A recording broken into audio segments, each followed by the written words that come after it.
আসসালামু আলাইকুম।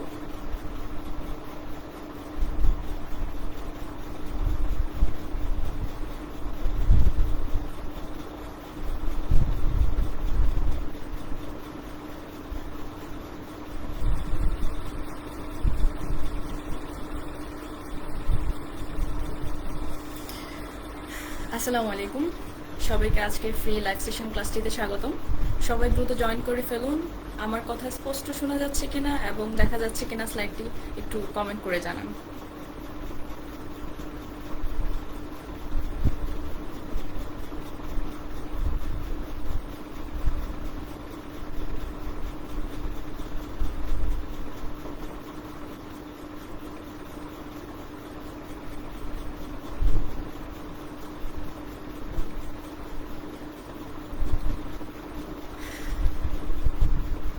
সবাই একটু দ্রুত জয়েন করে ফেলুন। আশা করি আজকের ক্লাসটি অনেক মজাদার একটি ক্লাস হবে, যা আপনাদের পরীক্ষার জন্য খুবই উপকারী হবে।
আমরা আরেকটু অপেক্ষা করি, আরও কিছু সংখ্যক স্টুডেন্ট যুক্ত হওয়ার পরে আমরা ক্লাসটা কন্টিনিউ করব।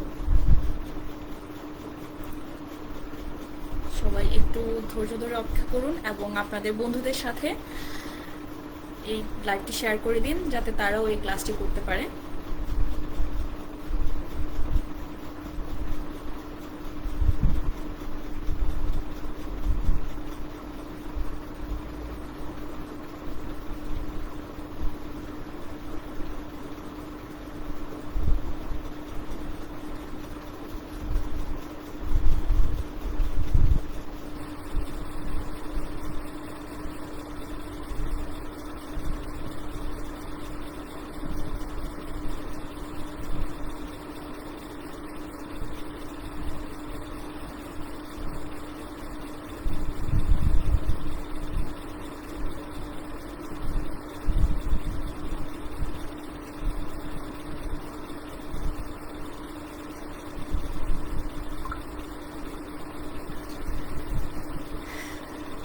আমাদের নির্ধারিত সময় শুরু হয়ে গিয়েছে, ক্লাসটি 8:30 বেজে গিয়েছে। এখন ক্লাসটি শুরু করে দিব।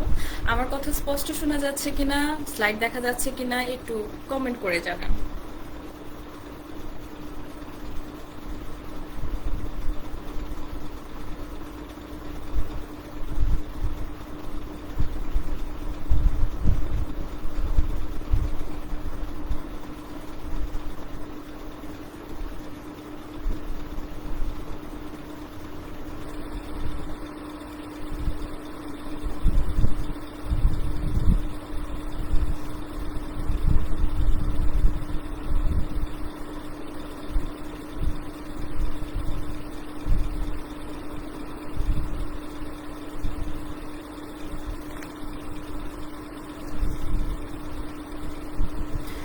আসসালামু আলাইকুম, আজকের ফ্রি লাইভ সেশনে স্বাগতম। আশা করি সবাই ভালো আছেন। আজকে আমরা এমন একটা টপিক নিয়ে কথা বলবো, সেটা হচ্ছে নার্সিং রিসার্চ, যেটি শুনলে নার্সিং স্টুডেন্টদের একটু বোরিং ফিল মনে হয়, একটু মনে হয় কঠিন কিছু। আজকে আমরা এমনভাবে ক্লাস নিব যাতে আপনাদের খুব ছোট ছোট গল্পের মাধ্যমে, বাস্তব উদাহরণের মাধ্যমে সুন্দর করে ক্লাসটি নেওয়া যায়, যাতে আপনারা একদমই বোর ফিল না করেন।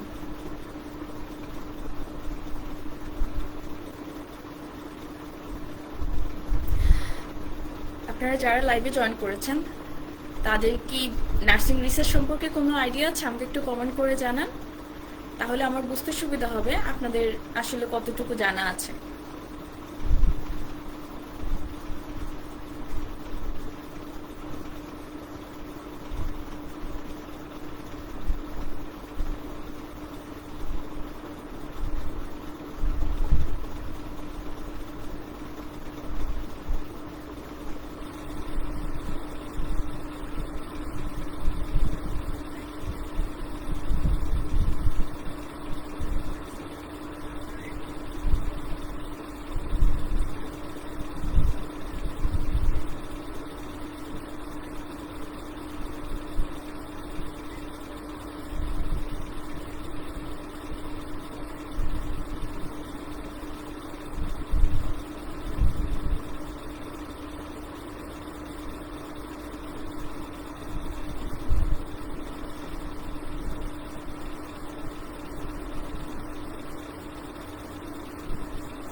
চলুন আমরা তাহলে আজকের ফ্রি সেশনের ক্লাসটি শুরু করে দেই। নার্সিং রিসার্চ শব্দটা শুনলে কেমন মনে হয় না? খুব ভারী ভারী কোনো বই বা জটিল কোনো পরিসংখ্যান। আসলে কিন্তু তা না।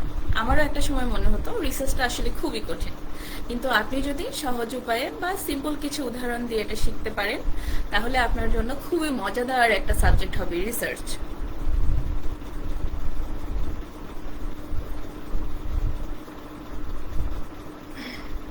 আপনারা কি জানেন অ্যাজ এ নার্স হিসেবে আপনারা ডেইলি নার্সিং রিসার্চের কাজ করে যাচ্ছেন?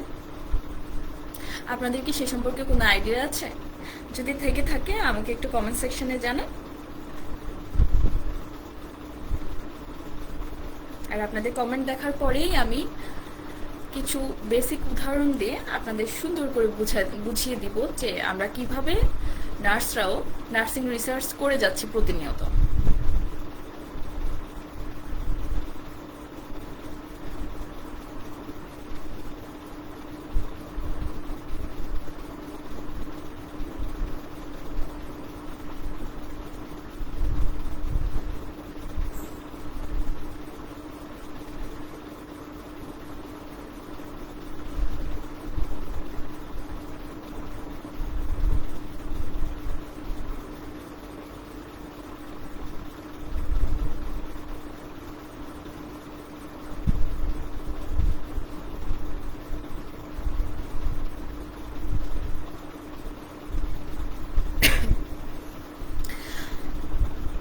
আপনি কি কেউ বলতে পারবেন কিভাবে আমরা নার্সিং রিসার্চের সাথে যুক্ত আছি নার্সরা?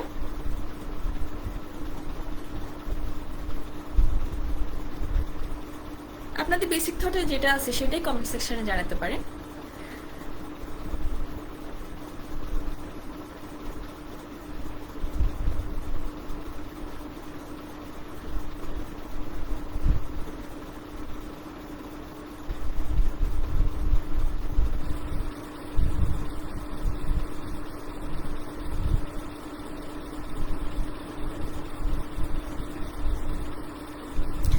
আচ্ছা, আমি বলে দিচ্ছি একটা উদাহরণের মাধ্যমে।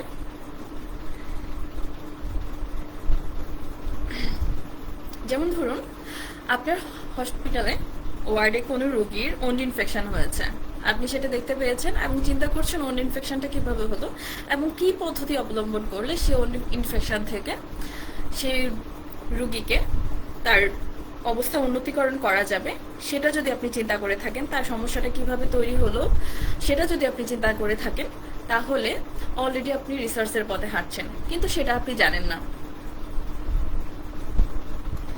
নার্স হিসেবে আমাদের প্রতিটি পদক্ষেপেই রিসার্চের কাজ করি আমরা, এবং সেটা আমাদের জানা উচিত, কারণ রিসার্চ ছাড়া আসলে কোনো প্রফেশনেই উন্নতিকরণ করা সম্ভব নয়।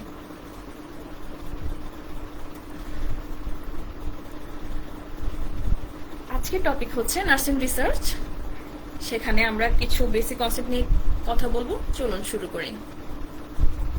শুরুতে আসি, রিসার্চটা আসলে কি?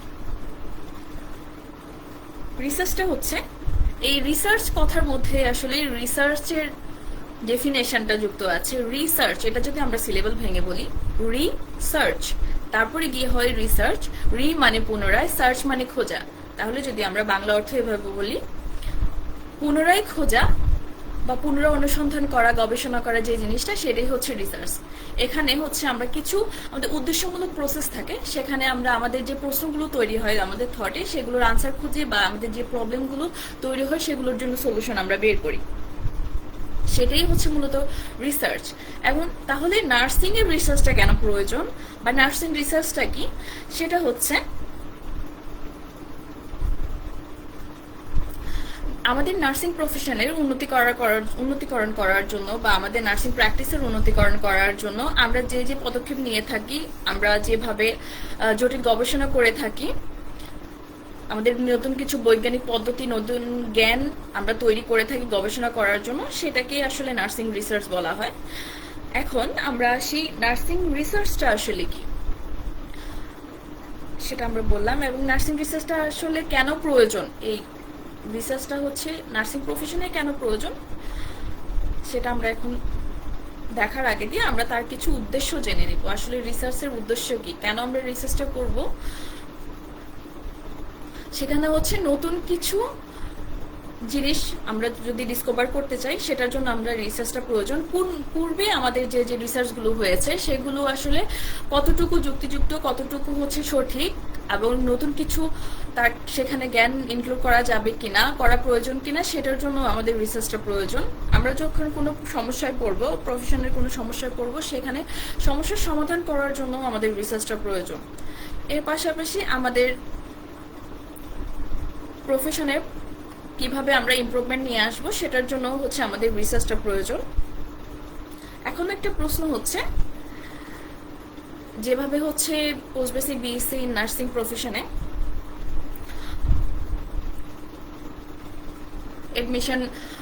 এডমিশন টেস্টে যেভাবে প্রশ্ন আসে, তার আঙ্গিকে আমি একটা প্রশ্ন দিয়েছি, the main purpose of research is to, আমি কিছু অপশন দিয়েছি। সেই অপশনগুলোর মধ্যে আপনার কি বলতে পারবেন কোনটা সঠিক আনসার হবে?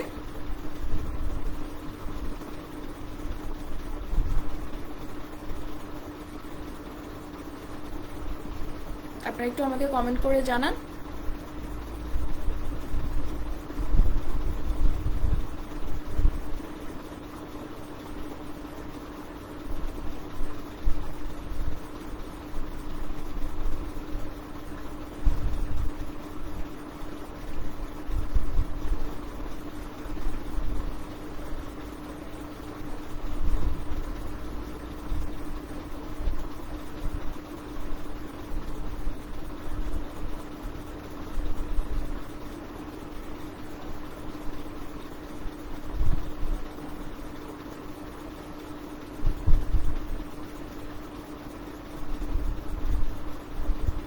আপনার কি কেউ বলতে পারবেন এই প্রশ্নের আনসারটা কি হবে? যেহেতু ইংরেজি আঙ্গিকে আমাদের প্রশ্নগুলো হয়ে থাকে, তাহলে এই আপনারা বলতে পারবেন, যেহেতু পূর্বে আমি পারপাস সম্পর্কে কথা বলেছি, তাহলে এটার সঠিক আনসারটা কি হবে?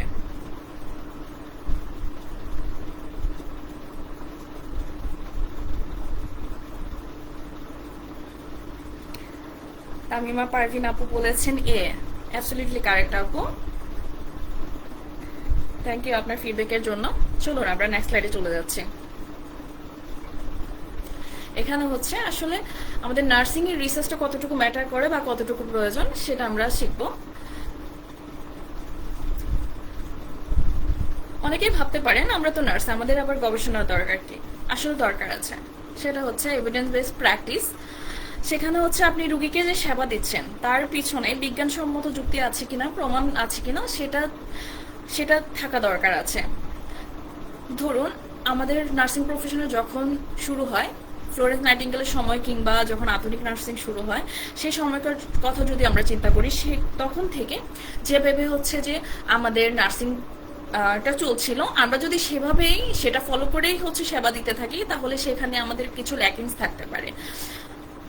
কারণ হচ্ছে ওই সময়কার কেয়ার দেওয়া আর এখনকার বিজ্ঞানসম্মত কেয়ার দেওয়ার মধ্যে বিস্তর ফারাক আছে। আধুনিক নার্সিংটা চলে মূলত এভিডেন্স বেসড প্র্যাকটিস বা গবেষণার উপর ভিত্তি করে। কারণ আমরা যেহেতু হেলথ কেয়ার প্রফেশনালে কাজ করি, তো সেখানে হচ্ছে আমরা অনুমানের উপর ভিত্তি করে বা মন গড়া কোনো হচ্ছে যে সেবা দিতে পারি না। আমাদের প্রতিটা কাজের পিছনেই একটা গবেষণামূলক উদ্দেশ্য থাকতে হবে, যেটা পূর্বে গবেষণা করা হয়েছে, যে সেবাটা দেওয়ার ফলে আমরা পেশেন্টের জীবনে কোনো ক্ষতি ডেকে নিয়ে আসবো না, পেশেন্টের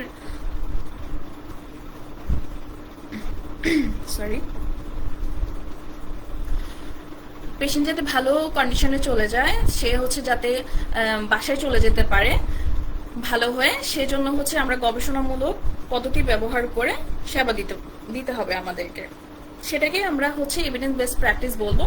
এর পাশাপাশি আমরা যে পেশেন্টকে সেবা দিচ্ছি কতটুকু ইমপ্রুভ হচ্ছে, হ্যাঁ, ইমপ্রুভ হওয়ার পরে আমাদের আউটকামটা কি আসছে, পেশেন্ট কি আগের থেকে ভালো হচ্ছে নাকি খারাপের দিকে যাচ্ছে, সেটার জন্য রিসার্চটা প্রয়োজন আছে নার্সিং প্রফেশনে। এবং আমাদের প্রফেশনাল গ্রোথে জন্য নার্সিংটা প্রয়োজন আছে। যদি আমরা নার্সিং এর মধ্যে রিসার্চটা ব্যবহার না করি, তাহলে আমাদের প্রফেশনাল গ্রোথ হবে না এবং ইনোভেশন হবে না।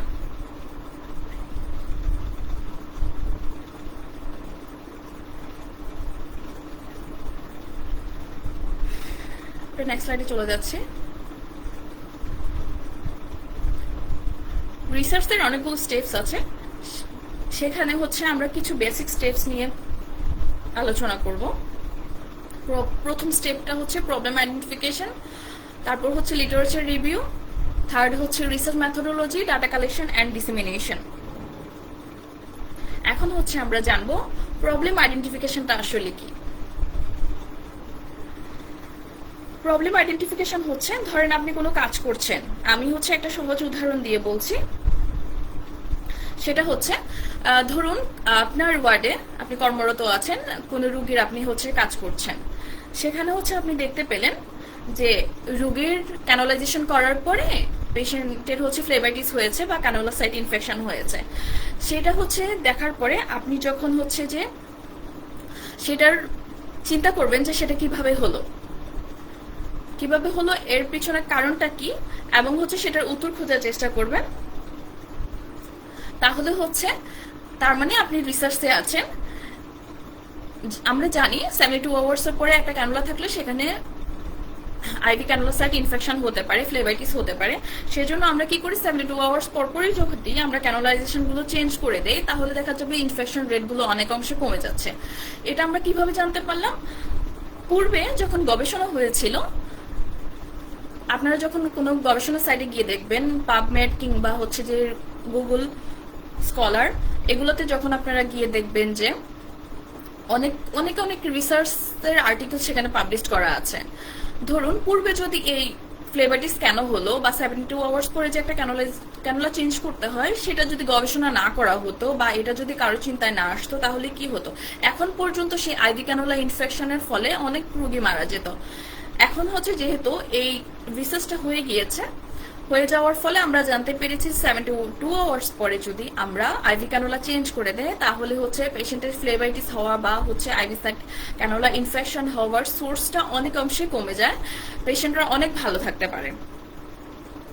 এই জন্য হচ্ছে রিসার্চটা প্রয়োজন। এখন যেহেতু পূর্বে ওরা বুঝতে পেরেছে যে ফ্লেবাইটিসটা কেন হয়েছে বা আইভি সাইট ইনফেকশনটা কেন হয়েছে, সেটার পিছনে কারণ হচ্ছে লং টাইম একটা আইভি ক্যানুলা থাকার জন্য। তার মানে সেটা তারা অলরেডি প্রবলেমটা আইডেন্টিফাই করে নিয়েছে যে লং টাইম আইভি ক্যানুলা থাকার জন্য ফ্লেবাইটিস বা হচ্ছে আইভি সাইট ইনফেকশন হয়েছে। তো আমরা কিভাবে হচ্ছে যে প্রবলেম আইডেন্টিফিকেশন করব, সেটার জন্য আমরা হচ্ছে পিকো ফরম্যাট ইউজ করি। পিকো ফরম্যাটের ফলে সেখানে হচ্ছে যে আমরা বুঝতে পারি কিভাবে আমরা প্রবলেম আইডেন্টিফিকেশন করতে পারবো। এখানে পিকো PICO, এখানে হচ্ছে এটা P for problem, I for intervention, C for comparison and O for outcome, এই পদ্ধতি ব্যবহার করে আমরা হচ্ছে যে প্রবলেম আইডেন্টিফিকেশন করে থাকি। এখন হচ্ছে আমরা আসছি লিটারেচার রিভিউটা আসলে কি। কেউ কি লিটারেচার রিভিউ নিয়ে আমাকে বলতে পারবেন?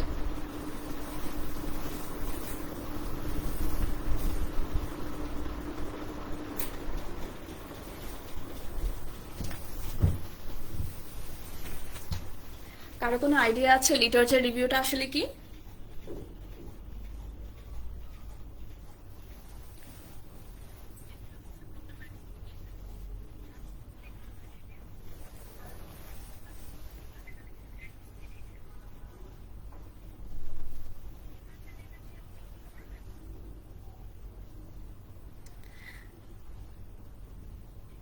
আচ্ছা, আমি বলে দিচ্ছি লিটারেচার রিভিউটা আসলে কি। পূর্বে আমি বলেছিলাম যে আমাদের পূর্বে যে রিসার্চগুলো হয়ে গিয়েছে, এখন আমরা যদি নতুনভাবে একটা জিনিস নিয়ে গবেষণা করতে চাই যেটা পূর্বে হয়ে গিয়েছে, এখন সেটার সাথে সমন্বয় কতটুকু আছে, সেখানে কতটুকু গ্যাপ আছে নির্ধারণ করার জন্য, যেটা আমরা হচ্ছে পূর্বের আর্টিকেলগুলো পড়ে থাকি বিভিন্ন ওয়েবসাইট দেখে, যেমন পাবমেড কিংবা গুগল স্কলার দেখে। সেখান থেকে যখন আমরা ওই আর্টিকেলগুলো, রিলেটেড আর্টিকেলগুলো পড়বো এবং হচ্ছে রিসার্চ গ্যাপটা বের করব, সেটাকেই আসলে লিটারেচার রিভিউ বলা হয়। লিটারেচার রিভিউটা মূলত দরকার হচ্ছে পূর্বে হওয়া যে রিসার্চটা হয়েছে সেটার সাথে কতটুকু রিসার্চের গ্যাপ আছে, সেই গ্যাপটা নির্ধারণ করার জন্যই আসলে মূলত আমরা লিটারেচার রিভিউটা করে থাকি। এখন আমরা থার্ড স্টেপে যাব, সেটা হচ্ছে ম্যাথোডোলজি, বা আমরা সেটাকে প্ল্যানিং বা ডিজাইন ফেজ বলে থাকি। তো ম্যাথোডোলজি মূলত হচ্ছে আমরা দুইটা পদ্ধতিতে ব্যবহার করি, সেটা হচ্ছে যে কোয়ালিটেটিভ আর কোয়ান্টিটেটিভ। এবং আমাদের টার্গেট পপুলেশন থাকতে হয় কাদের উপর আমরা রিসার্চটা করব, আমাদের কি কি পদ্ধতি অবলম্বন করব। পদ্ধতিগুলো হচ্ছে যে কোয়ান্টিটেটিভ এবং কোয়ালিটেটিভ, এবং কোন স্যাম্পলিং টেকনিক ইউজ করে হচ্ছে যে আমরা রিসার্চটা করব। এখন হচ্ছে কোয়ান্টিটেটিভ এবং কোয়ালিটেটিভ এর মিনিংটা কি আপনারা কেউ আমাকে বলতে পারবেন? এটা আসলে কি?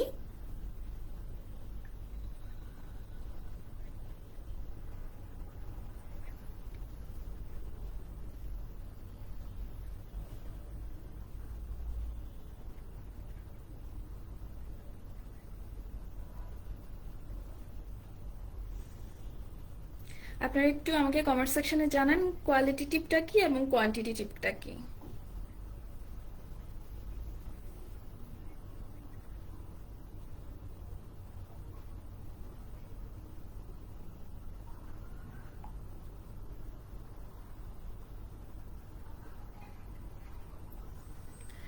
আচ্ছা, আমি বলে দিচ্ছি।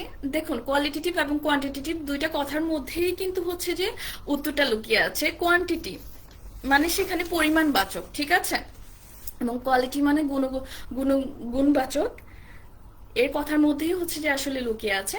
যখন আমরা কোয়ালিটেটিভ ডাটা কালেক্ট করব, সেখানে হচ্ছে যে আমরা দেখব ডেসক্রিপটিভ ডেসক্রিপটিভ ওয়েতে, এবং যখন হচ্ছে যে কোয়ান্টিটেটিভ দেখব, সেখানে নিউমেরিক্যাল বা স্ট্যাটিক্যাল ওয়ে করে পদ্ধতি অবলম্বন করে আমরা হচ্ছে ডাটা কালেক্ট করব।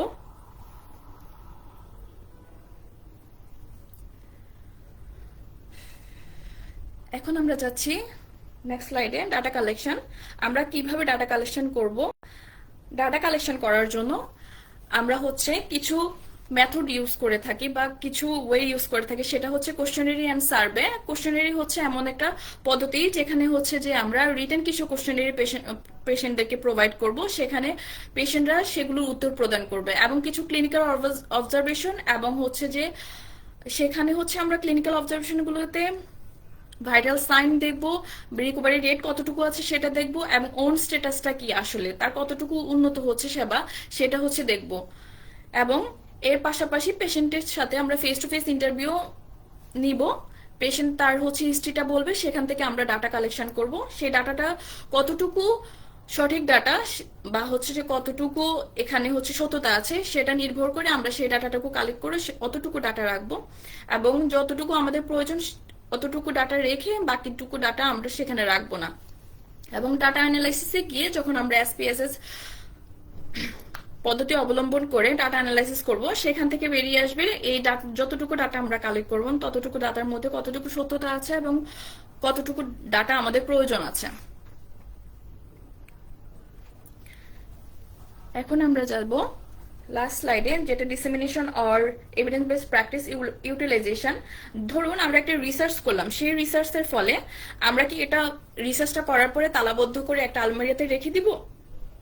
না, আমরা হচ্ছে কোনো একটা রিসার্চ করার পরে সেই রিসার্চটা অবশ্যই আমাদের প্র্যাকটিসে আনতে হবে। ক্লিনিক্যাল প্র্যাকটিসে যখন আমরা নিয়ে আসবো রিসার্চটা, তাহলে আমরা বুঝতে পারবো আসলে রিসার্চটা কতটুকু মানে দরকার ছিল আমাদের এই প্রফেশনে উন্নতি করার জন্য। এবং যখন আমরা ক্লিনিক্যাল প্র্যাকটিসে দেবো এর আউটপুট কতটুকু সেটা আমরা বুঝতে পারবো। এর পাশাপাশি আমরা যেই হচ্ছে রিসার্চটা পাবলিশড হবে সেটা হচ্ছে যে আমরা কোনো জার্নালে পাবলিকেশন করতে পারি। জার্নালে পাবলিকেশন করার পরে সেটা হচ্ছে ওয়ার্ল্ড ওয়াইড সবাই সেটা দেখতে পারবে। যেমন পূর্বে যখন বিভিন্ন স্কলাররা রিসার্চ পাবলিশ করেছে, সেখানে হচ্ছে ওরা বিভিন্ন ওয়েবসাইটে ওদের রিসার্চ গুলো পাবলিশ করেছে, আপনারা বিভিন্ন রিসার্চ সাইট দেখলে তখন সেগুলো দেখতে পারবেন। এবং যখন আমরা কনফারেন্স বা সেমিনারের মধ্যে এই রিসার্চটা প্রেজেন্টেশন করব, তাহলে ওয়ার্ল্ড ওয়াইড সেটা জানতে পারবে এবং বিভিন্ন নার্সিং কমিউনিটির সাথে সেটা হচ্ছে যে শেয়ার হবে। তার ফলে কি হবে, সবাই এই ব্যাপারে জানতে পারবে, আচ্ছা এই জিনিসটার জন্য হচ্ছে যে রিসার্চটা হয়েছিল, তাহলে এই কাজটা এইভাবে করলে তাহলে আমাদের আরো এভিডেন্স বেসড প্র্যাকটিসটা হবে, আরো হচ্ছে যে আমরা প্রফেশন উন্নতিটা করতে পারবো। সেজন্য আসলে হচ্ছে যে আমাদের রিসার্চটা করার পরে অবশ্যই সেটা আমাদের ফিল্ডে সেটা প্র্যাকটিস করতে হবে। প্র্যাকটিস ছাড়া আসলে আমরা বুঝতে পারবো না এটার আউটকাম কতটুকু আসছে। সেজন্য অবশ্যই রিসার্চ করার পরে সেটা আমাদের ফিল্ড প্র্যাকটিসের প্রয়োজন আছে। এখন আমরা কিছু প্রশ্নে চলে যাব, আপনারা অবশ্যই সেগুলোর আনসার দিবেন। চলুন। Measuring the average blood pressure of 100 hospitalized patient, what type of research is it? এটা কি কোয়ালিটেটিভ রিসার্চ হবে নাকি কোয়ান্টিটেটিভ রিসার্চ হবে? আমাকে একটু কমেন্ট সেকশনে জানান।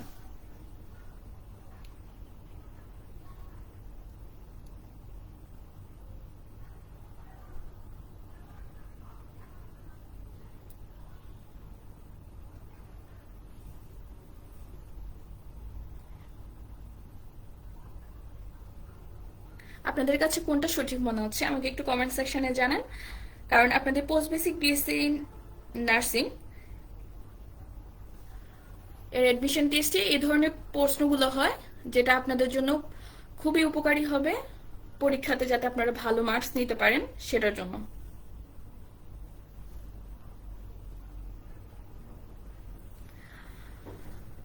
মরিয়ম শরীফ কমেন্ট করেছে কোয়ান্টিটেটিভ রিসার্চ, একদম সঠিক বলেছেন, থ্যাংক ইউ।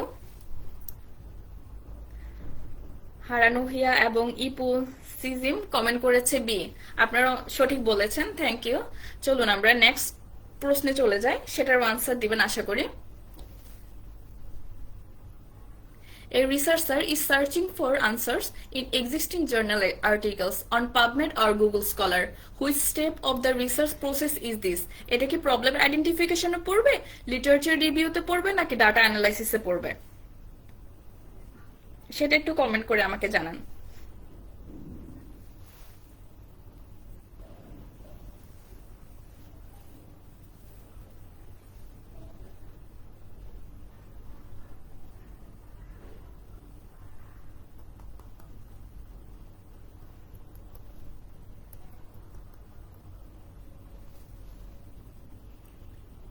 একটু দ্রুত কমেন্ট করে জানান এই প্রশ্নের উত্তরটা কি হবে।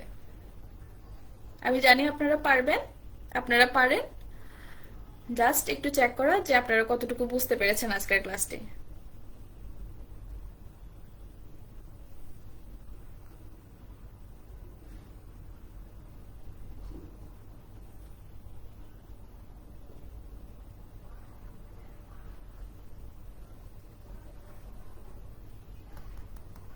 মরিয়ম শরীফ বলছে সি। আর আর কেউ কি বলবেন যে এটার আনসারটা কোনটা হবে?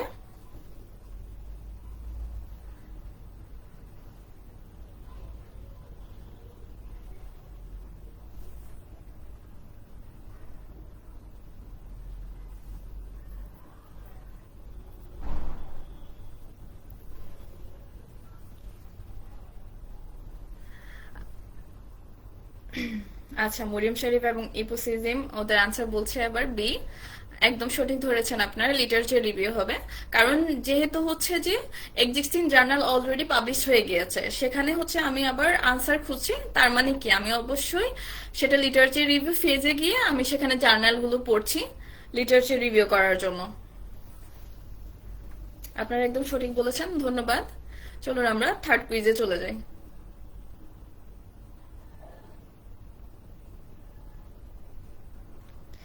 আচ্ছা, মরিয়ম শরীফ বলেছে আনসারটা একটু ডিটেলসে বলবেন প্লিজ। কোন আনসারটা ডিটেলসে বলবো, লিটারেচার রিভিউ সম্পর্কে?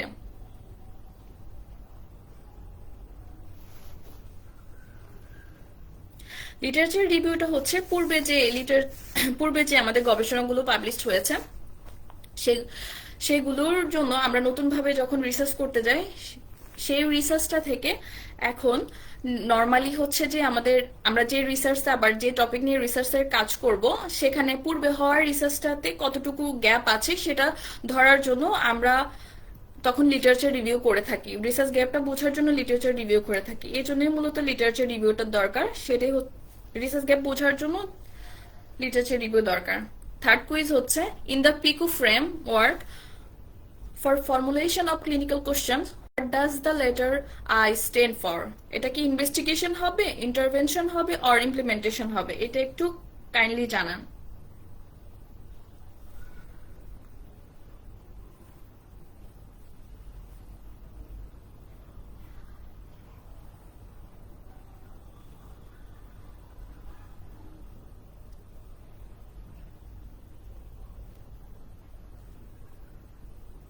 কেউ কি বলতে পারবেন I stand for what?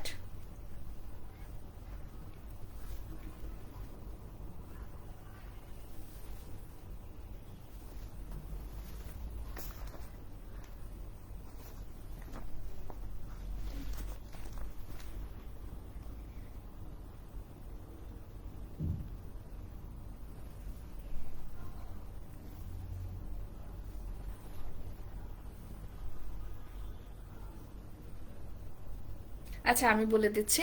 Piku আমরা পূর্বে হচ্ছে পিকু ফর্মে যখন আমরা দেখলাম P for problem, I for intervention, তার মানে হচ্ছে এখানে ইন্টারভেনশন হবে আনসারটা।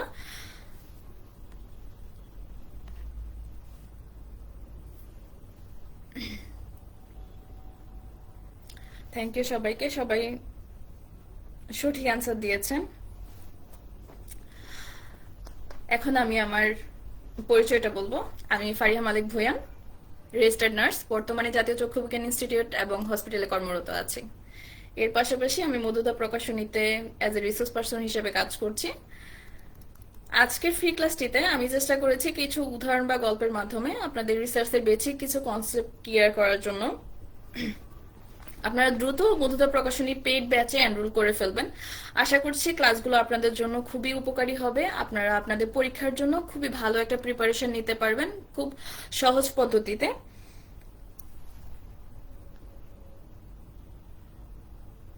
আমাদের প্রকাশনী থেকে যে যে টিচাররা ক্লাস নিচ্ছে তারা সবসময় চেষ্টা করে খুব সহজভাবে স্টুডেন্টদেরকে কিভাবে বোঝানো যায়। আসলে পড়াশোনাটা হচ্ছে আপনি কত সহজ টেকনিকে পড়তে পারছেন। পড়াশোনা অনেক বইয়ে অনেক কঠিন কঠিন ভাষায় থাকে, কিন্তু সেই কঠিন ভাষা আসলে আমাদের মাথায় থাকে না। আমরা যত সহজ পদ্ধতি অবলম্বন করে পড়তে পারবো তত আসলে আমাদের বেসিকটা ক্লিয়ার হবে, এবং হচ্ছে যে আমরা খুব ভালো করে জানতে পারবো, সে পড়াটা আমরা আত্মস্থ করে রাখতে পারবো। ধরুন আপনি কঠিন কঠিন কোনো শব্দ দিয়ে একটা পড়া শিখলেন, সেটা আসলে আপনার মেমোরাইজ থাকবে না, আপনি কিছুক্ষণ পরে ভুলে যাবেন। যখন আপনি আনন্দের সাথে কোনো সহজ গল্প বা সহজ শব্দের মাধ্যমে আপনি কোনো একটা কিছু শিখতে পারবেন, তাহলে দেখবেন যে অনেকাংশেই আপনি সেই জিনিসটা অ্যাডপ্ট করে ফেলতে পারছেন, আপনার অনেক দিন পর্যন্ত সেই জিনিসটা রিকল থাকছে। যেহেতু পোস্ট বেসিক বিএসসি নার্সিং এর পরীক্ষার খুব বেশি একটা সময় নেই, আপনারা তাড়াতাড়ি আমাদের পেড ব্যাচে এনরোল করে ফেলুন। আমাদের যেহেতু আগামীকাল থেকে ক্লাস শুরু হবে, ক্লাসগুলো আপনাদের জন্য খুবই উপকারী হবে। একটা ক্লাসও যাতে আপনাদের মিস না হয় সেটা আপনারা চেষ্টা করবেন। আমরা চেষ্টা করব আপনারা যেভাবে খুব সহজভাবে যাতে খুব তাড়াতাড়ি আপনাদের পড়াগুলো কমপ্লিট করতে পারেন এবং আপনারা সবাই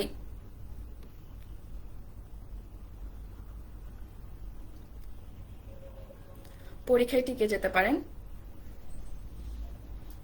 আমাদের প্রকাশনী সবসময় আপনাদের সাথে আছে, যাতে আপনারা আপনাদের পড়াশোনাগুলো খুব ভালোভাবে করতে পারেন। এবং আমাদের যে টিচাররা আছে তারা সবসময় চেষ্টা করে স্টুডেন্টদের ভালো একটা ইনপুট দেওয়ার জন্য, যাতে স্টুডেন্টরা খুব ভালোভাবে এটা বুঝতে পারে। আর আমরা সবসময় স্টুডেন্টদের সাথে কমিউনিকেশন রাখি, তাদের কোনো সমস্যা থাকলে তারা ইজিলি আমাদের সাথে শেয়ার করতে পারে, সেগুলো আমরা সলভ করে দেওয়ার চেষ্টা করি।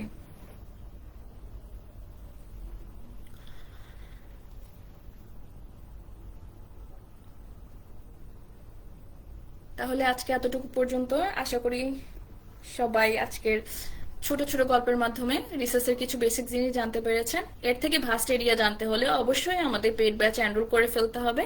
তাহলে হচ্ছে যে আপনাদের রিসার্চের সম্পূর্ণ আপনাদের প্রশ্নে যেভাবে আসে রিসার্চের প্রশ্নগুলো, সেভাবে হচ্ছে যে আপনারা আরো ভালো করে জানতে পারবেন এবং আপনাদের পরীক্ষায় খুব ভালো কাজে লাগাতে পারবেন।